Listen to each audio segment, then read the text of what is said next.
Hello, everyone. Welcome to the MakerDAO Scientific Governance and Risk Meeting number 111. Kind of getting up there now.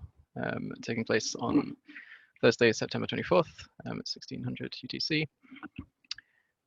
We've got a bit of a light agenda today, but we'll kind of go through what we can. Oh yeah, my name is Long for Wisdom. I'm the MakerDAO Governance Facilitator. This meeting is kind of open, so feel free to interrupt whoever's talking if you have a comment. Someone will let you know if it becomes a problem. Yeah, please go ahead.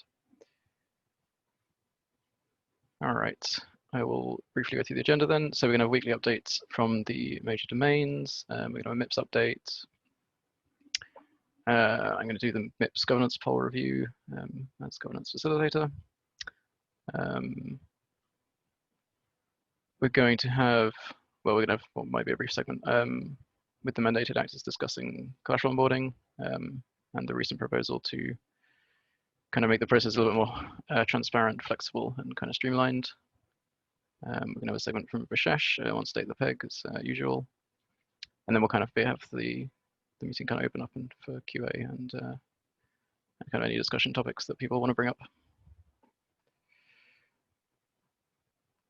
All right, I think that pretty much covers the introduction. I guess I'll start with the governance update / governance at a glance. So governance-wise, no sort of huge news. Kind of mostly focused on kind of keeping things going and also trying to kind of address the fact that the forum is becoming kind of more and more busy and trying to make it kind of more readable and accessible, potentially by tweaking settings and categories and stuff. So if anyone has any input on that, please feel free to let me know, because it'll be useful to find out kind of what problems people have when using it.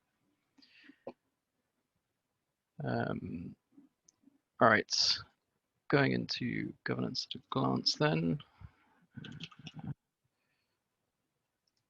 Sorry, give me 1 second.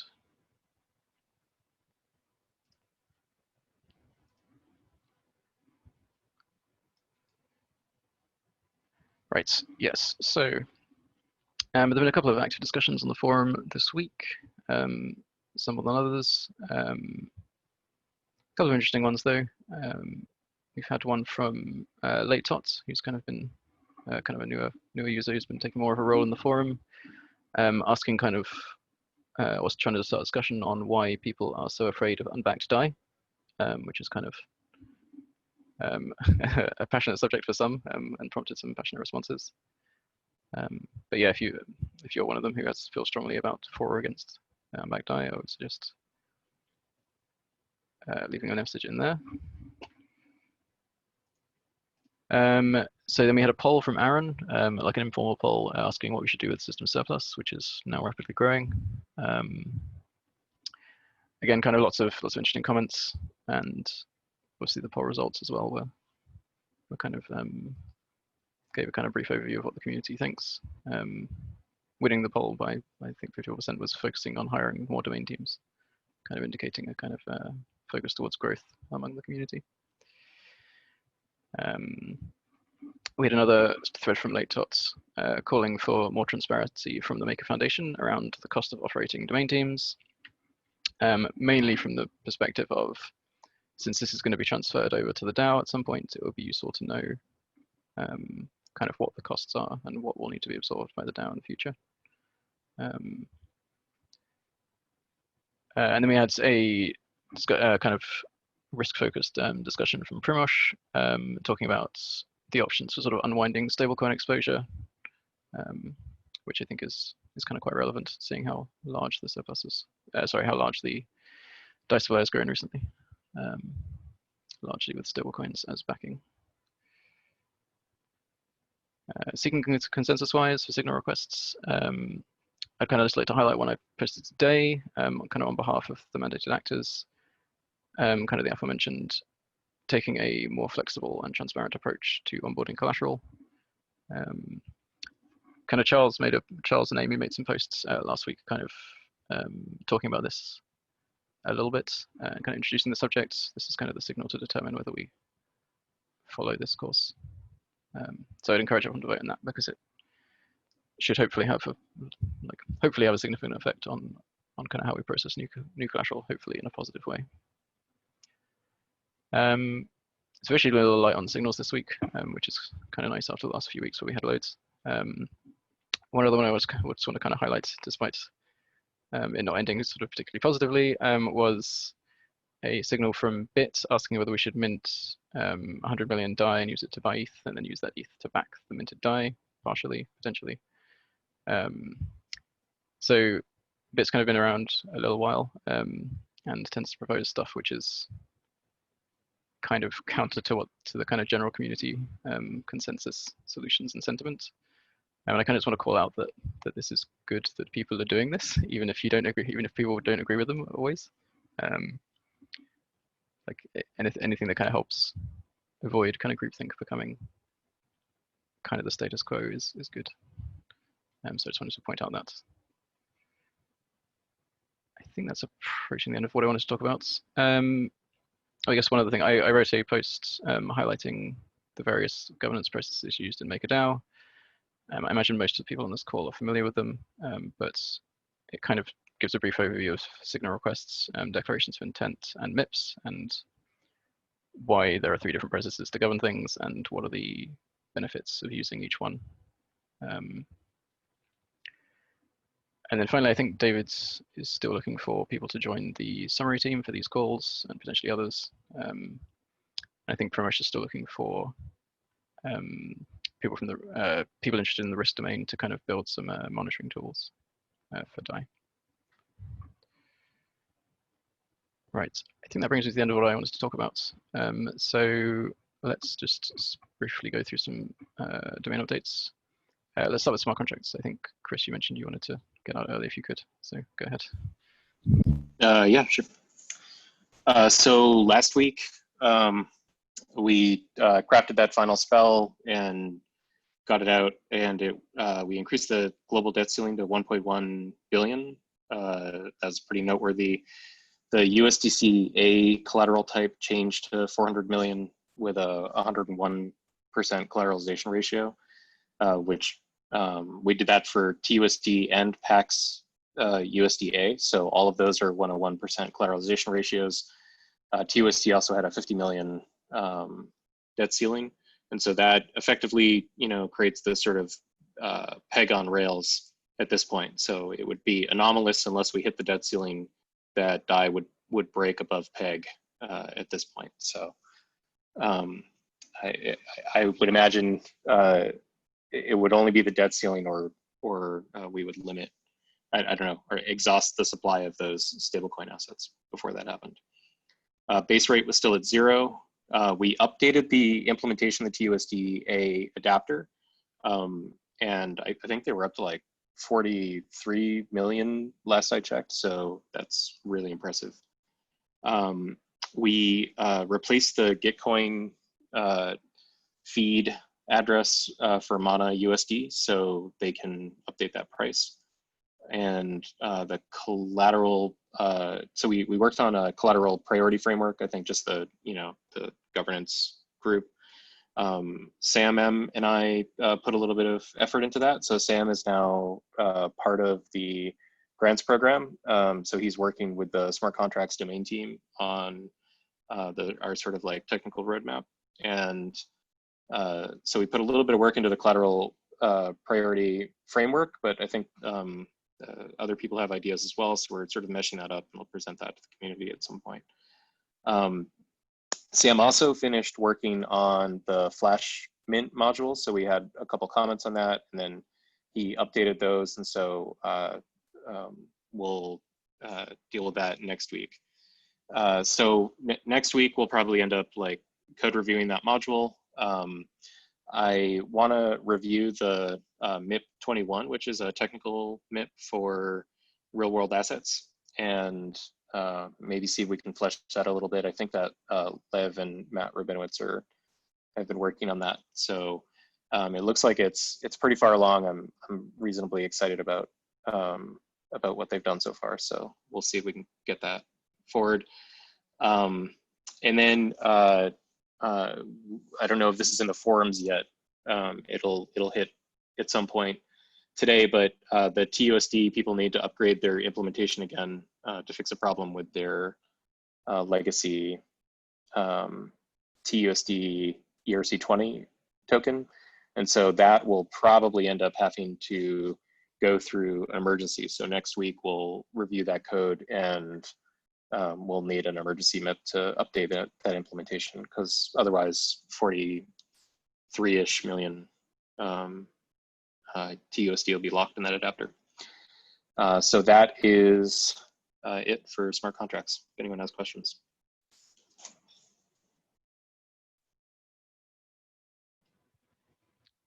Yeah, thank you, Chris. Yeah, I guess I would ask on the TUSD thing, like, is there any chance of them getting them to kind of do the update at a time which is useful, like helpful for us in terms of executives? Yeah, they're very much willing to work with us on that. So, yeah, so I think they'll time it. I mean, so much of their users are now in that collateral adapter that both they and us have an interest in not disrupting that. So. Great, thank you. Let's see, Oracles, is Nick here? Yeah, hey. Awesome, thanks.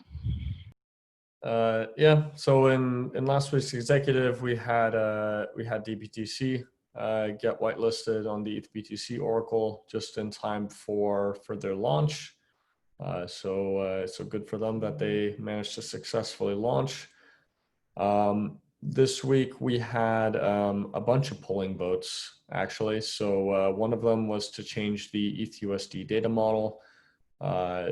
Just to kind of reiterate, the data model, right, is how we source the prices and how we kind of process them to reach our kind of canonical Oracle price.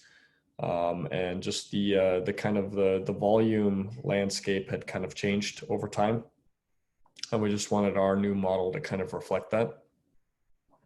So that passed. We had a bunch of whitelisting proposals. So we had one from DDEX for the BTC USD Oracle. We had one from Open Networks, which is like an options platform that was actually using the V1 oracles that we shut down. And so they were kind of caught out, but they hadn't let us know that they were even using it. What we did for their whitelisting proposals actually wire up the medianizer V1 into the current medianizer V2.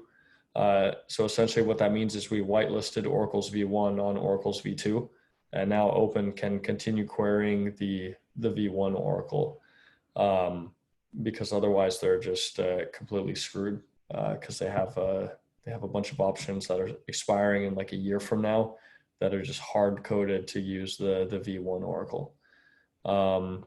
So that passed. I believe that's it from what we had. Oh, actually, there's a couple more. Yearn Finance wanted to get whitelisted on the BTC USD OSM. This is for their new YBTC vault. Essentially, you can lock up BTC or some kind of wrap BTC in their vaults. It would go and open up a vault in Maker, lock up that BTC, borrow DAI, and then use that DAI to earn yield. And the yield they earn then is converted back into BTC. And this way their users can kind of earn yield, BTC yield on their BTC. And then the last proposal was from Kyber. They have some kind of promo token that they use as kind of like a pseudo stablecoin during their hackathons. And they need the ETHUSD Oracle for pricing that. So they did a whitelisting proposal as well, and it looks like that one passed. So that's kind of it from the polling vote governance side. From the domain team side, in terms of collateral onboarding, last week I submitted the onboarding assessments for PAX G and for Yiffy or Waifu, or however you pronounce it. So those are up. If we get the other domain teams to submit their onboarding assessments, then we should be able to do these two pretty soon. And I think that's it from my end.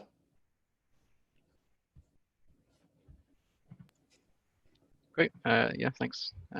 Any questions on Oracle things?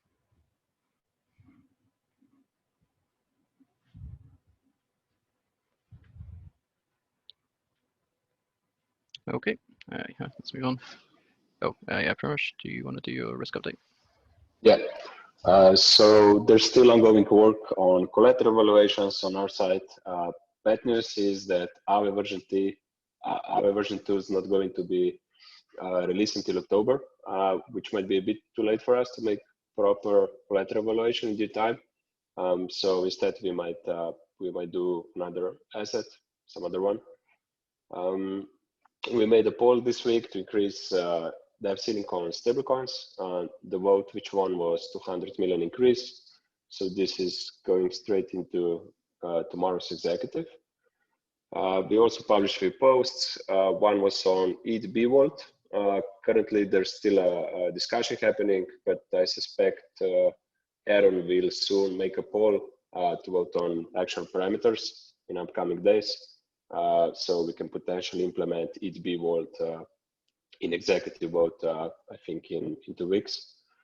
There was another post by me that Long mentioned on onboarding farm-related tokens. The idea is to unwind stablecoin exposure and charge much higher fees than we are charging now for something like USDC.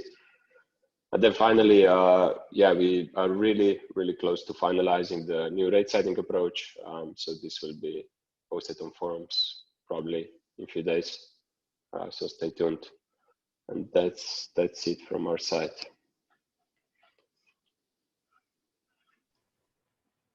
All right, yeah, thank you very much. Again, any questions for Pramesh before we move on?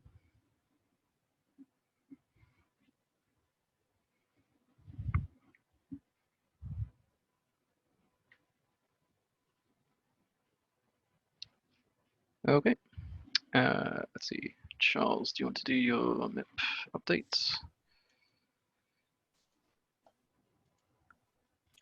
Yes.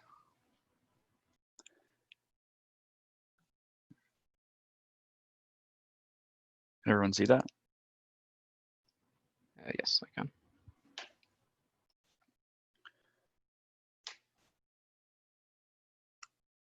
Okay, so this week's activity, we had the monthly MIPS governance poll published on Monday for 7 proposals that passed the inclusion poll stage, and they ran for 3 days ending today, just a few minutes ago, really. So the monthly MIPS governance poll passed with the following results: 26,078 MKR for yes and 0 no votes. So that's looking really good for the executive next week. Today, Long for Wisdom is going to confirm that with the typical governance poll review, and he'll confirm the outcome in preparation for next week's executive that will happen on Monday. So next week is the last week of September's governance cycle, and that executive will go live on Monday. As usual, the vote will be active for 4 days, ending on Friday, October 2nd. If it does not pass by then, it will be rejected. Well, the contents of it will be rejected. And on Thursday, we'll have the end of governance cycle review, summarizing everything that's happened over the course of this governance cycle and opening up the floor for feedback, questions, any authors who want to propose their proposals for next cycle, and so on.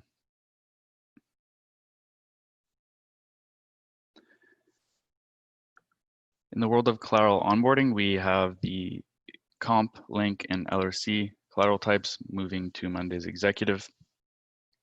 And the September collateral onboarding community greenlight polls went live on Monday. There's 15 of them. So this is a reminder to go and vote to express your feelings towards the collateral types getting added and indicating to the domain teams that you think they're good for the Maker protocol. The collateral types that are in consideration for the next cycle are BAL, PAX-G, Wi-Fi, and as Primo said, ETB. And just a note on Lend, it was pushed. It was originally planned for the next cycle, but given that the migration will probably be delayed a little, it has been pushed out of the consideration for the next couple of weeks.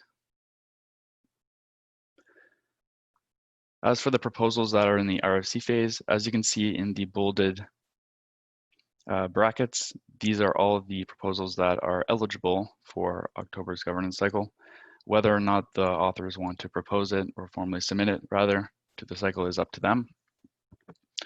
But it could potentially be a very busy October cycle. So I'll send a link for my MIPS update with all of the links to these if you haven't checked them out yet.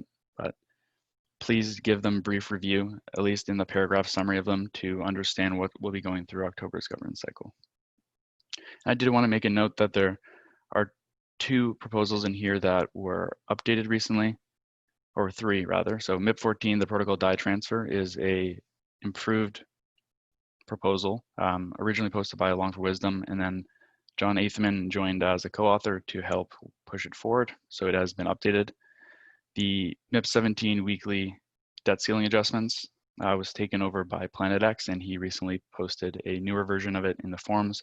So please go and check that out. And then lastly, there was a new proposal, MIP 24, for an emergency response. And if John is on the call, he may give a brief update after I finish this to explain what the purpose of it is and how it looks.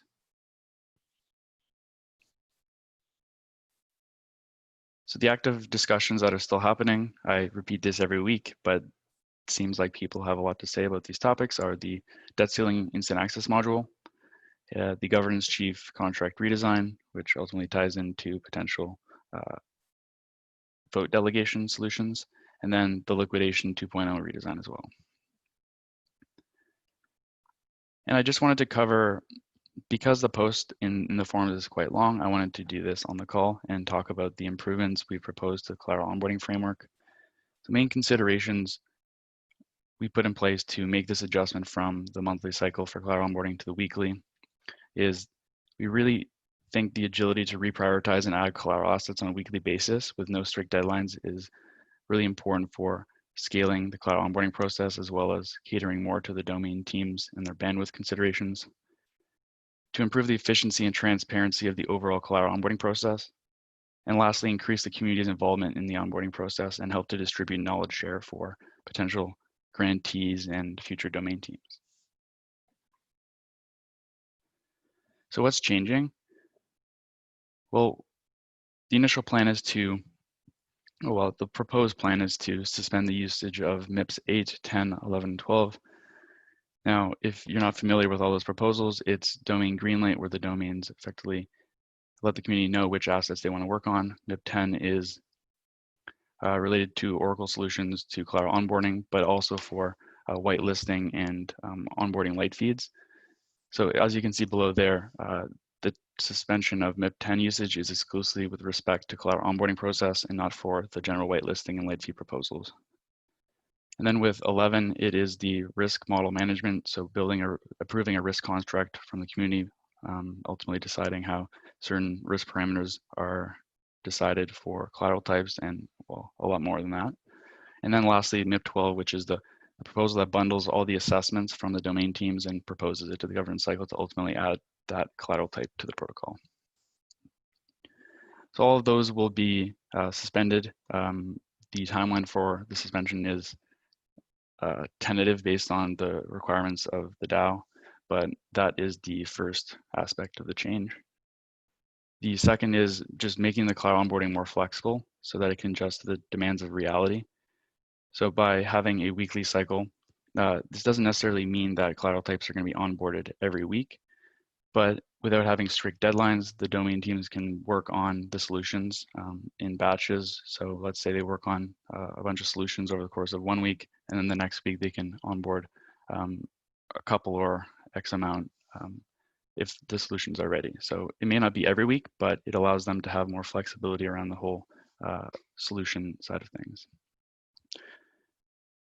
The change also includes providing a public collateral onboarding prioritization framework. So this is with respect to all the assets that have been greenlit, giving them a score based on varying risk and benefits and so on. So that is in progress, and it's currently being worked on by the domain teams, deciding what metrics to consider for this prioritization framework. And of course, the framework can change over time. It's just the current active way it is shaped will be to optimize for the current state of collateral onboarding. So it involves iterative improvements, much like the rest of the frameworks we have in place. And lastly, which is really exciting, is the foundation funding grants for collateral onboarding to allow the community to take more of a role in this process and get practical experience with onboarding collaterals and, well, effectively working for the DAO. So in summary, the newly proposed collateral onboarding process begins with the MIP6 application, pros the forms, and after 2 weeks, a community greenlight poll will be put up and published for the last 2 weeks of the governance cycle. So those 2 steps do not change at all. But after that is where the changes come in. So the domain teams will then use the prioritization framework to determine which assets to onboard to the protocol. And it will be publicly viewable by anyone in the community to see how these scores are aligning for the collateral types. And then after that, the domain teams will put together their assessments as usual, and they'll be published to the forums. But it will not be bundled up in a MIP12 proposal and submitted to the monthly cycle. So that's how it differs. And then a governance poll will be put up on a Monday of a weekly cycle containing those assessments for everyone to review before voting. And lastly, if that poll passes, an executive vote would go up on the Friday to ultimately reject or accept those collateral types to the protocol. So in terms of next steps, as long mentioned, the mandated actors have put forward a signal request to put these changes in place so that we can use the weekly cycle along with those other changes I mentioned. And if the signal request meets the requirements, a governance poll will be published for MCAR holders to confirm the change. And if passed, the new collateral onboarding process will be put in place effective immediately. So a little longer update today, but that's it. And if any of the authors with the proposals in the RFC phase want to speak, maybe Long will cut you off and tell you to go to the end of the call, but feel free to share your updates. No, that's fine. If anyone wants to talk about updates, they can do so now. One quick question is that change in the process something that's permanent, or is it something that's scheduled with a set expiration and then getting re-implemented? Yeah, so it's not a permanent change. It can change over time. I mean, the current process is really optimized for a long-term state of collateral onboarding, which takes a lot longer for review. And when the system is ultimately healthy and run well by nothing's permanent. But yeah, so it can change based on the needs of MKR holders and how the mandated actors feel with respect to collateral onboarding. Much like MIPS, things are iterative improvement, as I mentioned. So yeah, that's a long way to say it's not permanent. Yeah, I can maybe speak to this a little bit as well. Like, I think in like the long term, we're probably going to want to move back to a monthly cycle. But for the time being, it's just kind of causing too many problems, I think, or like causing too much frustration. So yeah.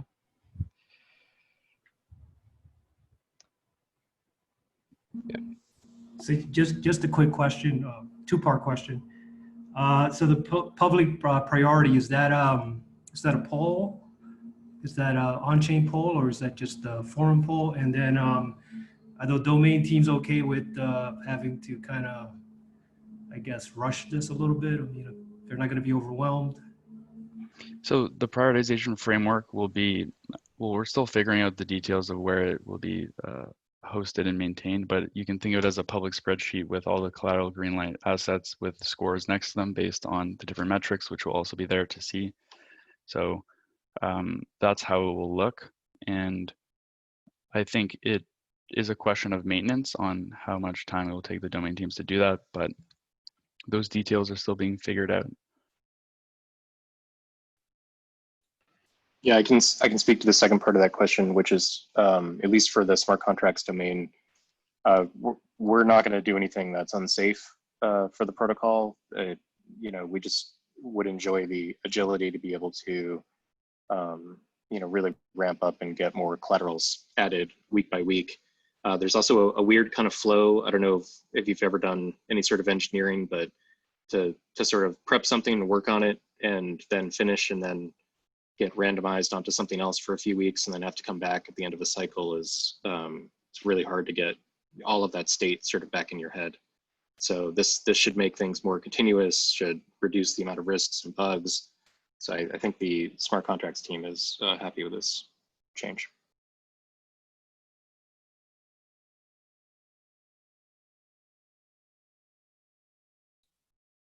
I can speak a minute about the emergency response MIP.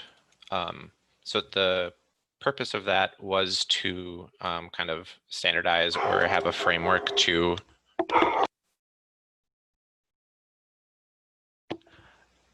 Sorry, I'm gonna have to skip this for a second. Yeah, no worries, John. We can come back to you. Maybe I can comment on the collateral call. So Yeah, go for it. yesterday we had Stani and Mark from Aave presenting their token. Their MIP application is on the MIP6 application is on the forum. And we also had Tyler and Cameron Winklevoss from Gemini with the rest of the team from Gemini. So I think Eric and Marshall, if I remember correctly. Very interesting call. You can check the video. It's already on the forum, and Gala is working on the notes. Next week, September 30th, we're going to have the real world assets working group meeting. So if you guys can meet Sebastian and Lucas and Matthew Rabinovitz, please feel free. There's already a working group in the forum. So if you want to get involved with that, please go ahead. And then the week after that, October the 7th, we're going to have Brian from Cache Gold, Matt Luongo from the Keep Network presenting TBTC. The agenda is already on the forum, so that's October 7th. And yeah, going back to the collateral and the forums, I think Amy just posted the link on the chat about the very interesting positions with the target. So ideally, everyone can help to reach these goals. And then there's also the forum post from Charles explaining all the modifications that he just summarized. So they're quite interesting as well. And then please vote in the signal request that was posted by Long, signed by all the domain teams, I guess. That's it from me. Yeah, thank you, Juan. And thanks for continuing to run those calls. I think they've been quite beneficial so far, from what I've heard. So yeah, thanks for that. John, are you do you want to come at your point now, or are you still indisposed?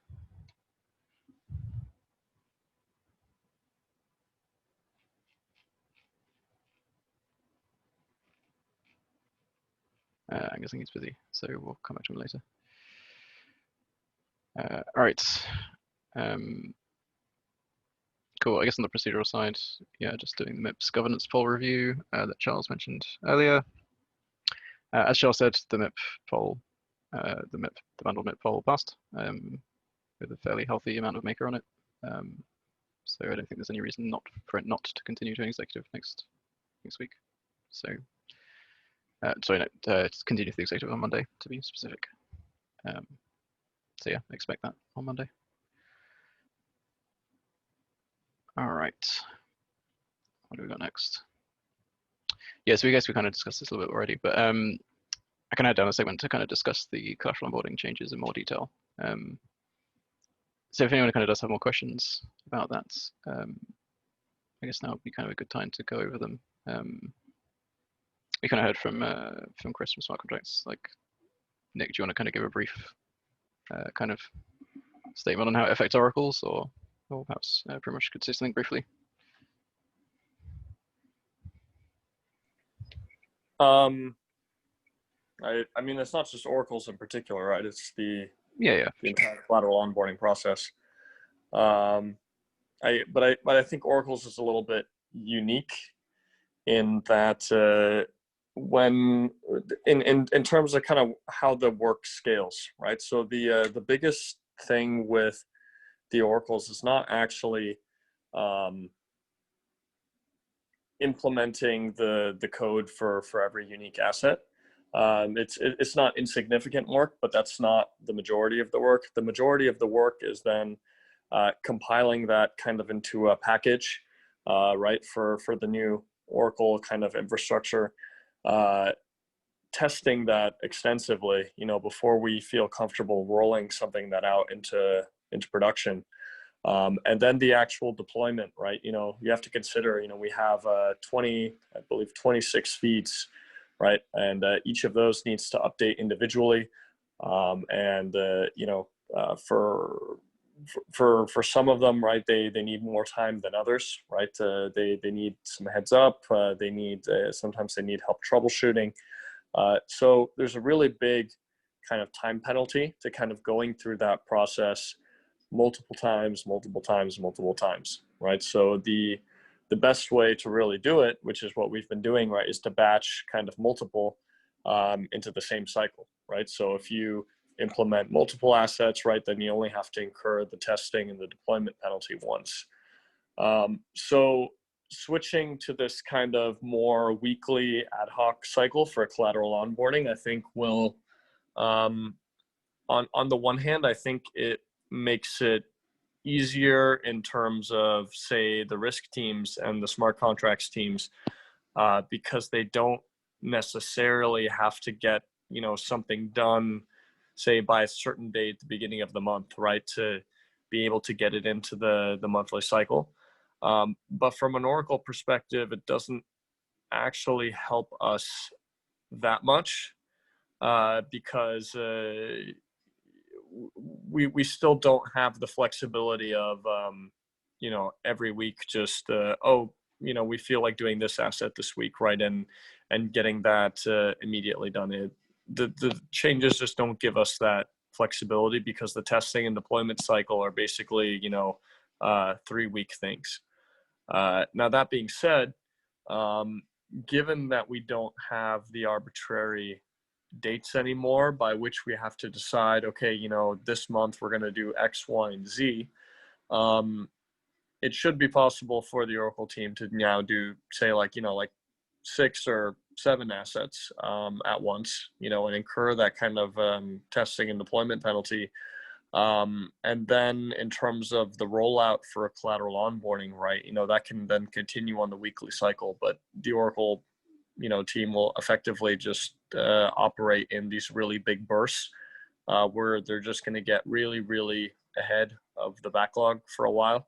And then I guess the rest of the teams would kind of just catch up and work down that backlog. And then once we've exhausted that, then, you know, we would again do like a really big burst of, you know, say like, you know, 5 to 10. So that's kind of how I see this this going forward and kind of how it impacts my team's like ability to deliver. I can add one thing to that, which is that while all that work is happening for Oracle's, you know, risk and smart contracts can work on things like the FB collateral type because we already have an Oracle for that. So that also, it'll free up our ability to work on these. You know, if we know we're blocked by Oracle's going through this process, we can maybe prioritize in that window of time, you know, different ilk types that will have slightly different parameters. So as long as we already have Oracles for them. Yeah, on the risk side, it's not really related, you know, to testing and deployment, but it's more or less related to number of people doing collateral evaluations. And in the past, weekly cycles wouldn't work because there was only me and Marco actually doing them, collateral evaluations, and we dealt with other stuff as well. But now we got few volunteers who are going to do collateral evaluations. So I think weekly cycles shouldn't be a problem for us. If we have 4 to 5 analysts, analysis could be done in a week if one person dedicates to it full time.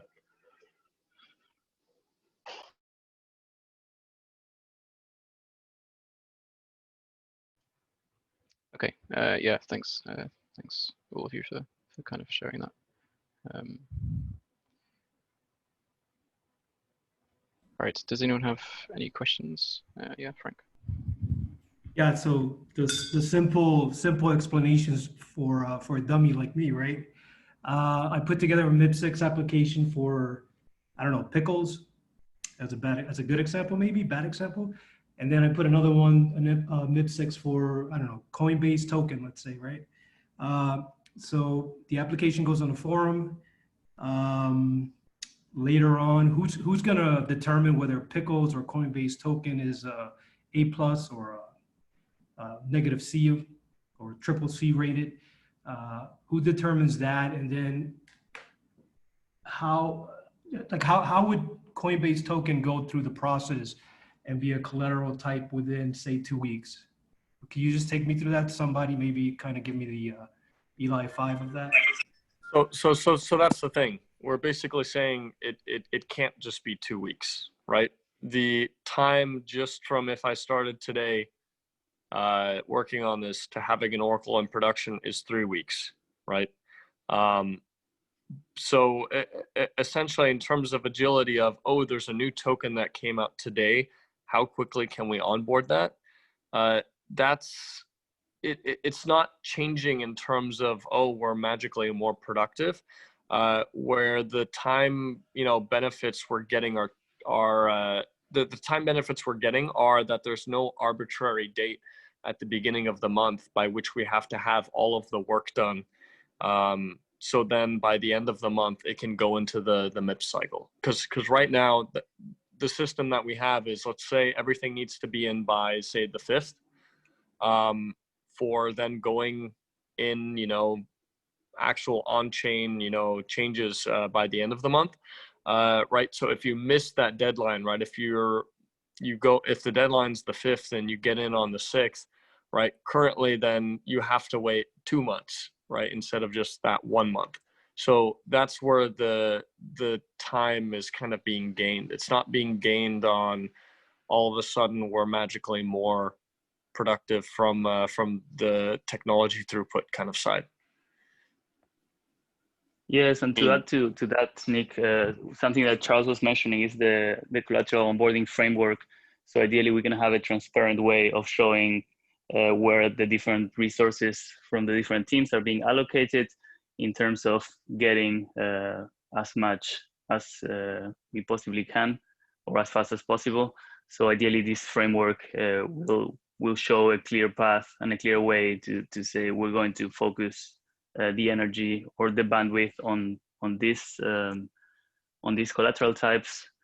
And again, circling back to Amy's post, that's why every domain team is looking for more people to help and be able to augment the bandwidth on that. Sure, and I mean, to that point, I completely agree, right? If you want more collateral types, right, you just need to onboard more domain teams, right? And since now we have this grant program, right, the domain teams can be funded. So that's really the best avenue for the community is, right, finding people who are qualified, who will do high quality work. Maybe at the beginning there's more of a trial period where kind of the existing domain teams kind of validate a lot of their work, to make sure it's like high quality. But essentially, yeah, just onboard more domain teams and you'll get more throughput of collateral onboarding. So it's really simple. Yeah, totally. Yeah. I think that we also need to decentralize, right? So I think this is a great way to get that going. Yeah, and just to add something that I want to actively spend some time on, and Juan has also indicated interest, is coming up with guides and kind of getting started tutorials, which could include video walkthroughs of, proposing how to propose a MIP, a general one, a technical one, but furthermore on the side of collateral onboarding, so how the risk oracles and smart contracts assessments are put together, and what's the thinking behind why they have all these categories for assessing them, and explaining that on camera for people to digest visually, so that when they do apply for a collateral onboarding grant, they can have a good idea of how to get started without having to do one-on-ones with the domain teams. Yeah, there's an option to do that, but by creating a lot of content to help the grantees learn initially, it will help ultimately get more people involved with collateral onboarding, as well as, I guess, like you mentioned, further decentralization of the DAO.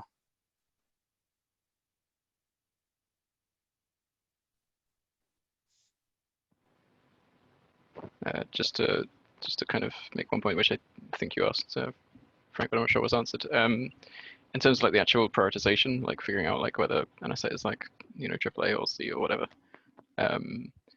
that's going to be kind of the domain teams working to kind of figure out, or just, you know, spending some time to kind of figure out like the potential impact of the various like options for like the various collaterals which have been greenlit, and then kind of figuring out like, you know, how difficult that collateral type would be to onboard, you know, how much DAO we can expect it to generate, you know, kind of figuring out some kind of like really sort of high level metrics of like, to try and figure out whether it's like how worth it is to spend time on it, which will be what's in that prioritization framework, which is public. And then that will kind of feed into like a kind of a ranking of, in theory, what is the kind of the most kind of bang for the time buck, right, for the domain teams.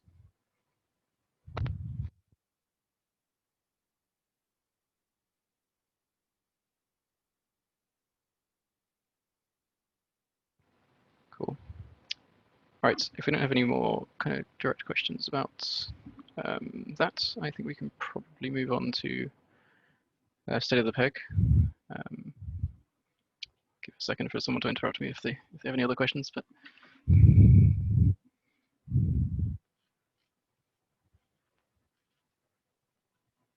cool. Okay, let's start.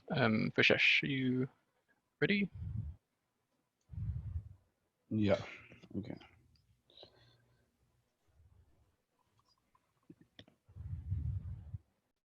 Try and zoom through it as well, since we're close to the top right now.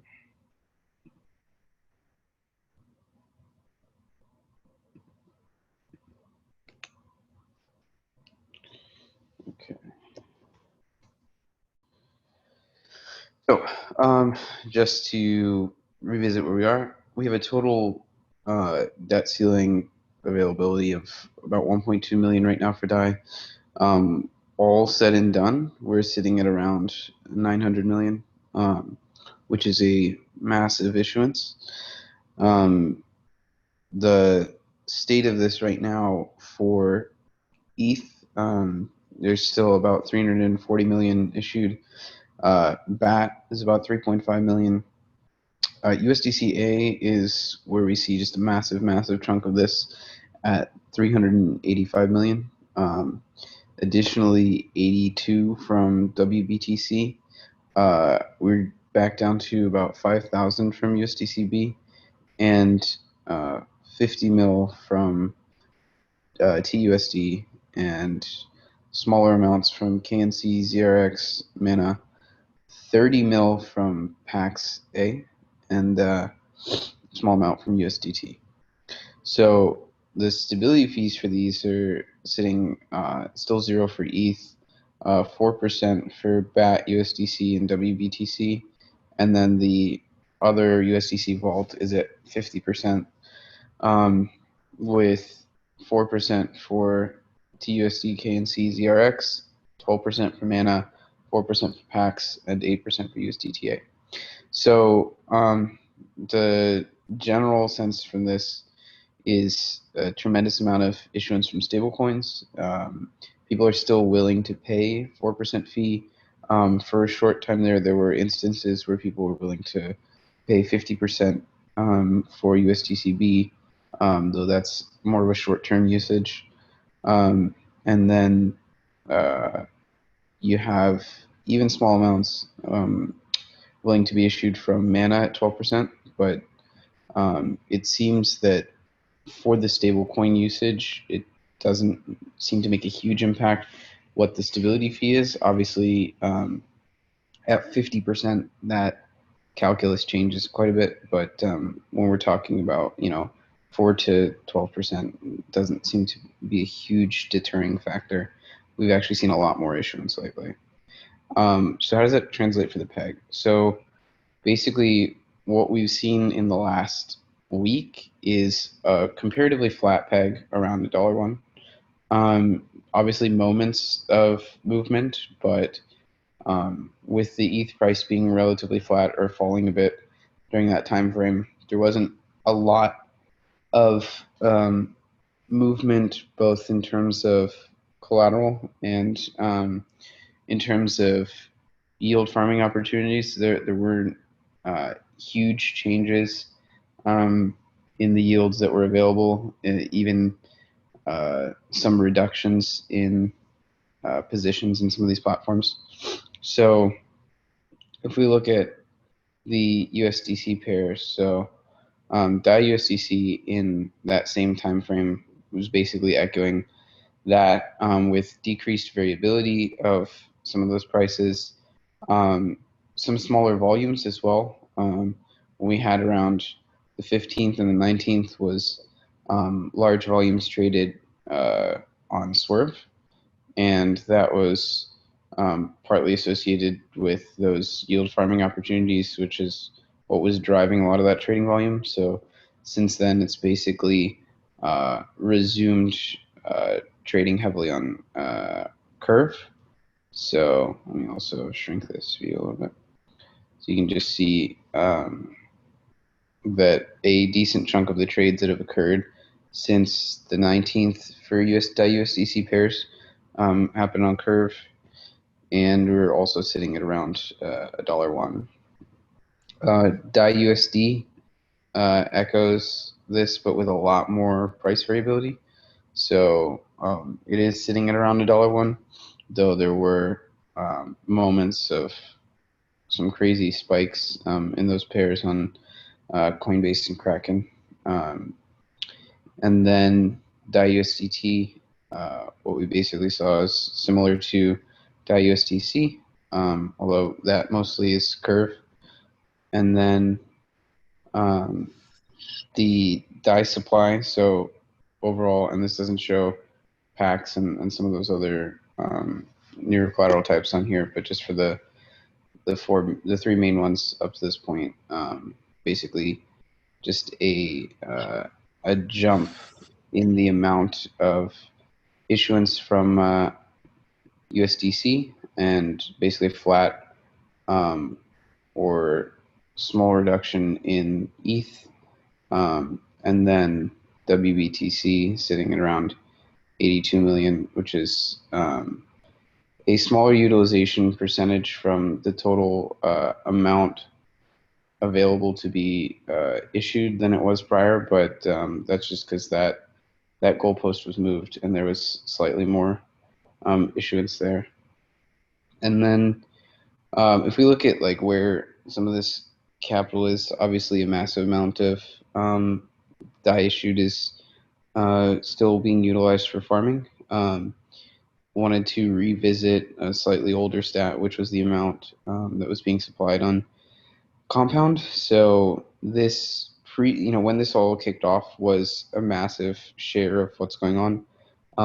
That has definitely in nominal amounts risen, but in terms of the percentage of the DAI supply that's sitting as excess supply on Compound, this is actually still a smaller percentage, because it's roughly 280 million excess DAI that's sitting on Compound, but now that we have a DAI supply of 900 million on a percentage basis, Compound is accounting for a smaller amount of where that DAI is sitting, and then we have basically large amounts that have been supplied to those yield farming. I got a pool, double parking ticket. Balancer, etc. Sorry, nice to meet you, Andrew. No worries. So in terms of what that ends up translating to in terms of the vaults that are issued from these positions, so basically for ETH, we have those few largest vaults accounting for a very large percentage of the overall DAI supply. So if you look at say the top 3 vaults. You have one for 40 mil, one for 31, 13, and 13.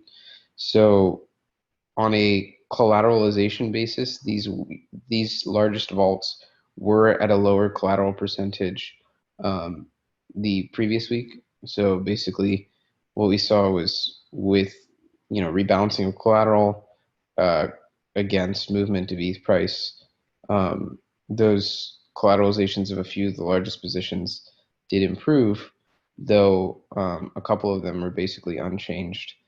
And then overall, what we saw was the total collateral pool actually got, you could argue, riskier because even though it's more leveled out between 150, 200, and 300% collateralizations, prior there was a smaller bucket that was 150% to 200% collateralized.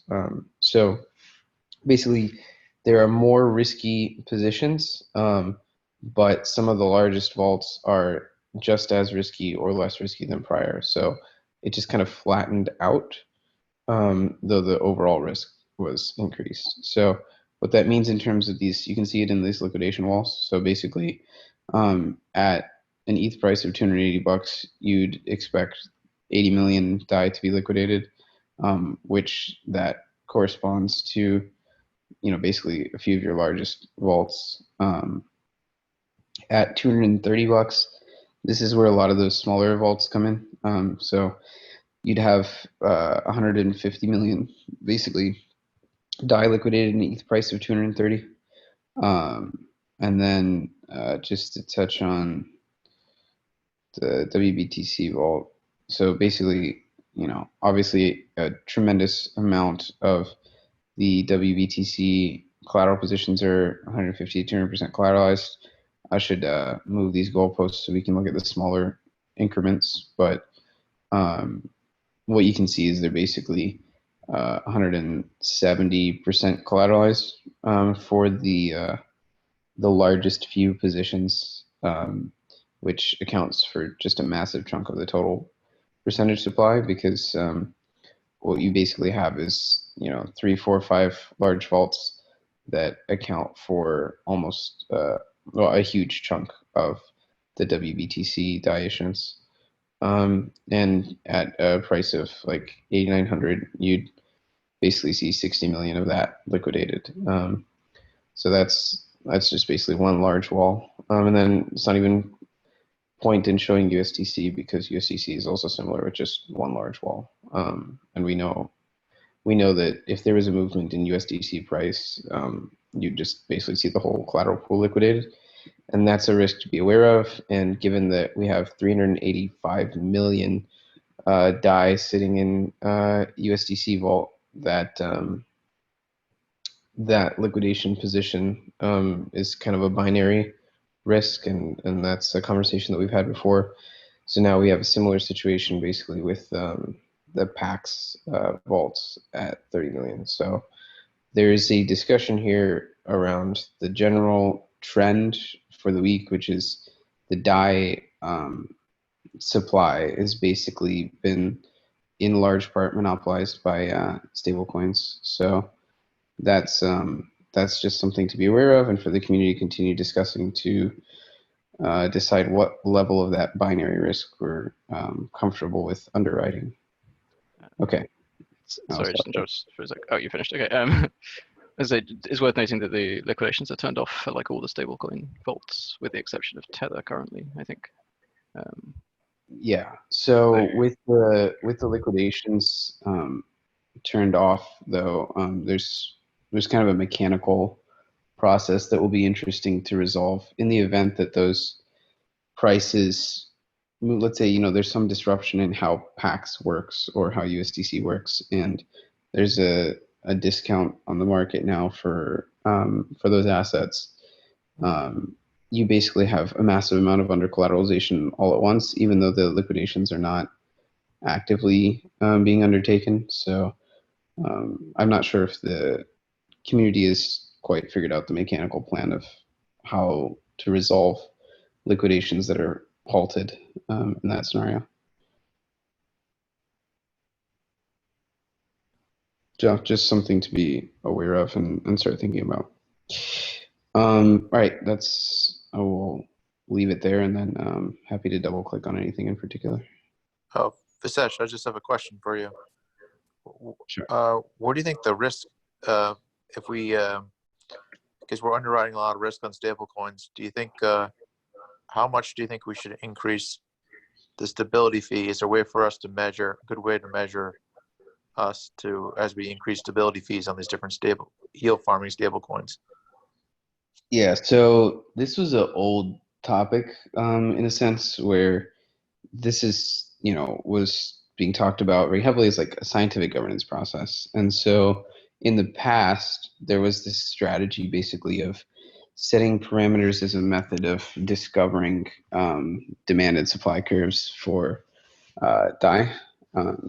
You could engage in a similar form of experimentation for stability fees to determine the impact on the demand for stablecoin vaults, especially considering that the supplies issued from those vaults is pretty steady.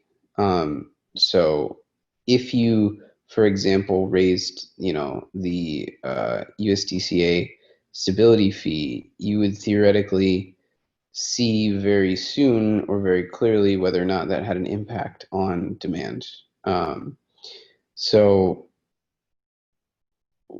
by and large, my sense is that when somebody's chasing a 700 or 1,000% yield, they aren't sitting there saying, okay, well, do I have to pay 2% per year or 4% per year or 6% per year? Like, I don't think that that's necessarily the calculus.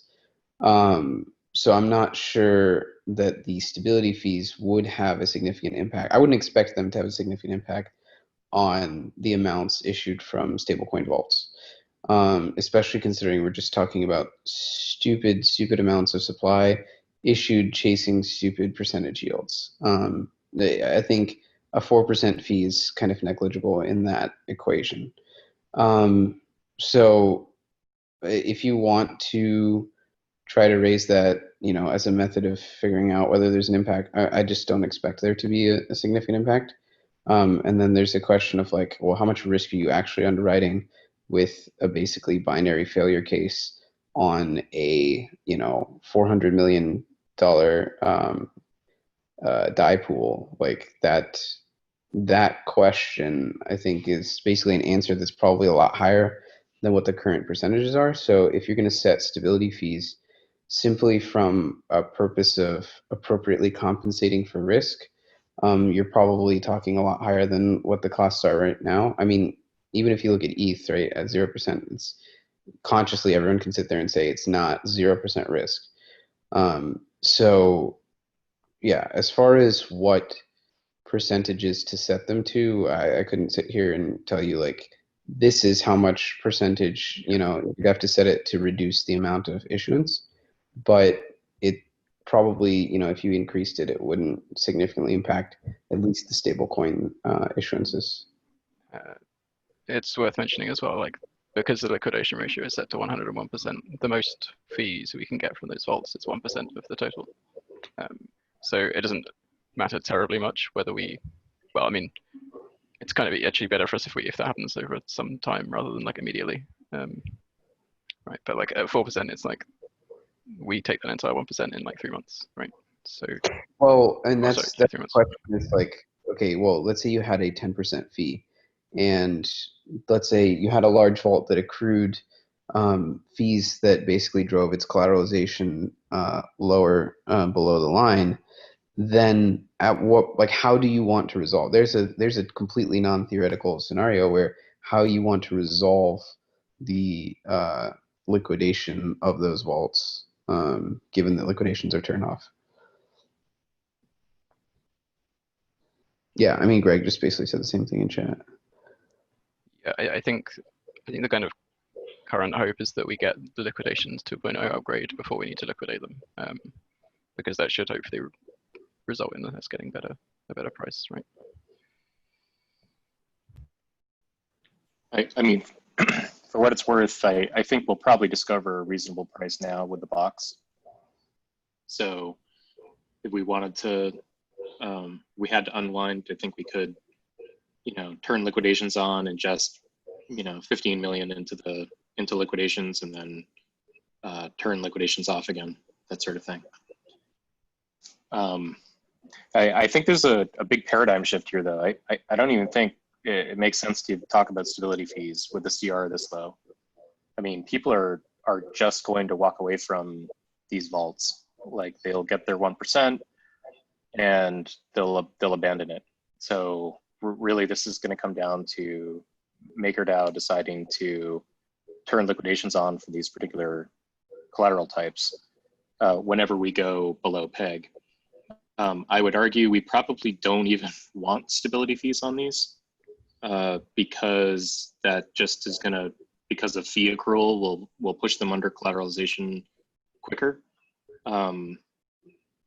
So I don't know if it even really, makes sense to put a fee on it, because that gives us more control in the future. So, let me jump in and say one thing is that those fees can be a little misleading, because when we put a fee on it, they start to accrue into the surplus. So on paper, it looks like there's a large surplus, but in actuality, no one's ever going to cover those fees, and they're just going to turn into bad debt upon liquidation.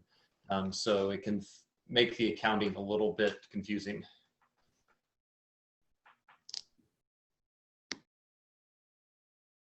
But even on liquidations, people will know that, oh, I'm going to buy USDC at a 13% discount. People are going to do that nonstop.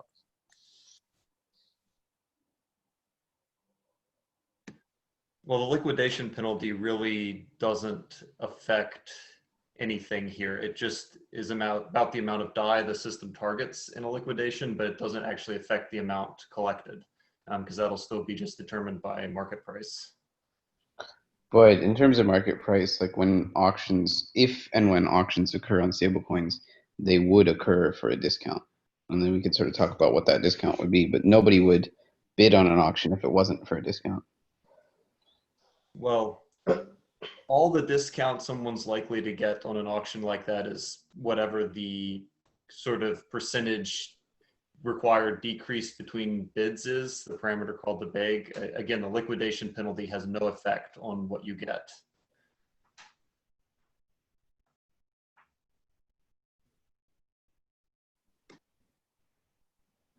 Yeah, and the discount is probably just going to be an ARB when it finally happens. I do agree liquidations 2.0 will be better at this, but yeah. Sorry, I have another dumb question. So if liquidations were to happen for these stablecoins, and let's just think from the market maker perspective, like, so they would buy USDC, convert it to USD, and if liquidations are going on in USDC, how do they convert that back to DAI? Does anybody have the answer to that? I mean, they'd have to buy DAI on the market. Convert USDC to DAI or convert USD to DAI? Well, yeah, I'm just trying to close the loop, right? I think there's an additional problem, like if USDC were to go into liquidation, like the nice thing about having that USDCA vault is it's a way for, if an ETH auction happens, you buy the ETH, let's say theoretically sell it on Coinbase for USD, you take that USD and you convert it to USDCA, and now you can mint more DAI. I guess my issue is people should really think about that whole circle of, now if you're trying to liquidate USDCA, the market maker at the end has to convert that back to DAI in some sense, and that's where I'm having a little trouble understanding, like, what are the implications of that? Well, let's try to think through it. So you're a market maker, you buy in an auction some USDC by giving DAI. So now you've got USDC, and what are your options? You can sell it on the market for DAI. You can put it back into a USDCA vault and generate some DAI under the assumption that you'll be able to unwind that position over the coming days or weeks. Any other options there?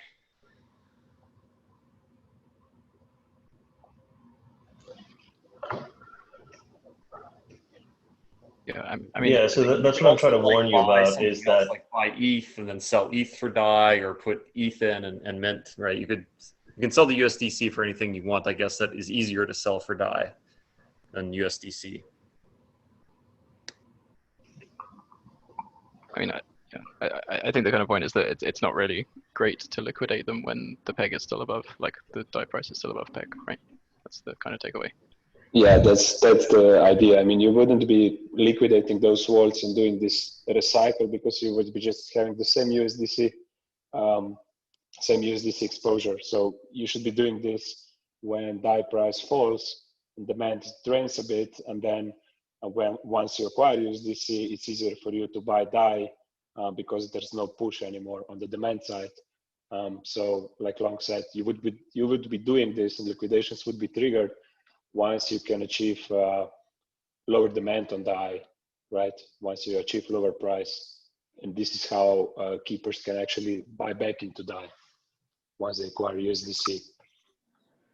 Yeah, I mean, once we have liquidations 2.0, this should be helped quite a bit, because you can kind of do effectively do like a rollover, where, right, you basically flash, as long as you have debt ceiling, right, and you have liquidations 2.0 enabled, you can kind of just say borrow USDC or PAX or TUSD, right, borrow some DAI, liquidate one of the vaults, you know, insta buy the thing, you know, because there's a Dutch auction, right, dump the you know, the what you're purchasing on the market, right, and pay back the flash loan, right, all in a single kind of atomic transaction, right, and all you've essentially done is just kind of clipped the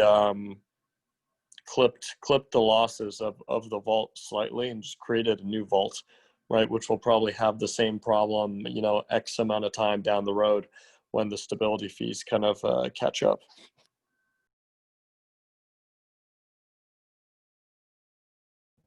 Okay, another dumb question. How many USDCA vaults, or how much notional is there that could theoretically become bad debt because of fee accruals? Does anybody have a sense of how much that is in terms of number of vaults or notional wise? So my intuition on this is that it's like all of it. Like at this point, I don't see why you would maintain a USDCA vault at all. I would take the maximum amount of USDC, I'd put it in, I'd take the maximum amount of DAI against it, and with a 4% accrual in the very next block, it would tick itself into under collateralized and ready for liquidation. I mean, like right now, I just don't see the value in holding it. So I think it is fair for us to assume that all of the USDCA vault debt ceiling is basically, I don't want to say bad debt, but it's basically ready for liquidation. That's in reality, that's not the case, but I think that's the conclusion. I think the number is 200 million. That makes the most sense, right? Because it's completely profitable to take the maximum amount of leverage possible, right? As long as DAI is above the $1 peg, which the reason that, you know, the USDC debt ceiling, you know, keeps growing by, you know, X amount of million per day is as soon as we tick over, you know, $1.01, someone does this flash loan transaction to knock it back down, you know, to make the profit, and basically just abandons the vault. And on top of that, right, they keep the put option, where if DAI ever does, you know, drop below $1.01, right, then they have the option to pay back the vault and make even more profit. So I'm just looking down the list of these vaults, because I can sort by collateralization ascending. There's this stupid amount of the USDCA vaults that are all like below 101%. So yeah, it would be a very large chunk of DAI liquidated if that was enabled. I mean, we'd ingest the up to the box limit. So we'd fill the box at 15 million, and then if we had to, we'd turn liquidations off on it again, and we'd see what 15 million did. it also confirms that hypothesis that these are not really being maintained. And it makes total sense because there's really no incentive to maintain them. I'm glad we had this discussion because it's a pretty big paradigm shift from what we're used to. So I'm hoping everybody understands it. I think Greg has a point in the chat. Like, we can't wait too long on this, or else it ends up being a bigger problem.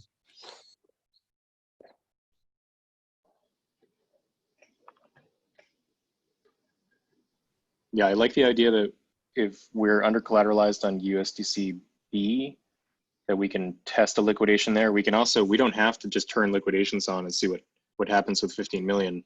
We can craft a spell that does the liquidation, and you know, and do a few that way just to see what it would look like in the auctions. So. Cool. I think Chris is right. This has been a positive discussion. But we're... I just want to mention one thing. So it's not completely true that those vaults are, you know, all of them are just going to be unwinded, right? So just imagine like there's 50 million DAI minted tomorrow from some cool asset. I can say which one, but let's imagine the price would go below 1-on-1, and the vault owners who supposedly abandoned their vaults would of course buy it, right? Below 1-on-1, they would buy it and they would close their vault because they would get some additional money back, right? So it's not sure that these vaults are going to be abandoned. If we can reach that demand falls below the supply, you know, if you can reach the price to fall due to some reasons because of some oversupply, those vaults will unwind because there's arbitrage again, right? But yeah, speculating on 50, 100 million DAI mints from other sources, short term, a bit harder, maybe through some farm assets. Yeah. All right. Yeah, thank you for that, Primož. I think we'll maybe leave that discussion there for the time being, because we're about 20 past already. Yeah, so I think we'll think about closing the call there. Does anyone have any like final kind of comments or reminders? Matt, I think you wanted to make one. Yeah, I've got my extended Q&A on real world assets. That's going to start probably a 3-minute break after this call. I'll put in the link in the chat. Please join if you can, or watch the video afterwards. Great. Yeah, might be good to put that link in the Maker chat as well. Anything else anyone wants to kind of just bring up? The upcoming calls or thoughts?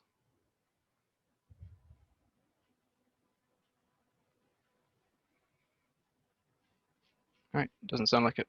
Okay, I think we'll leave it there then for today. So thank you everyone for coming.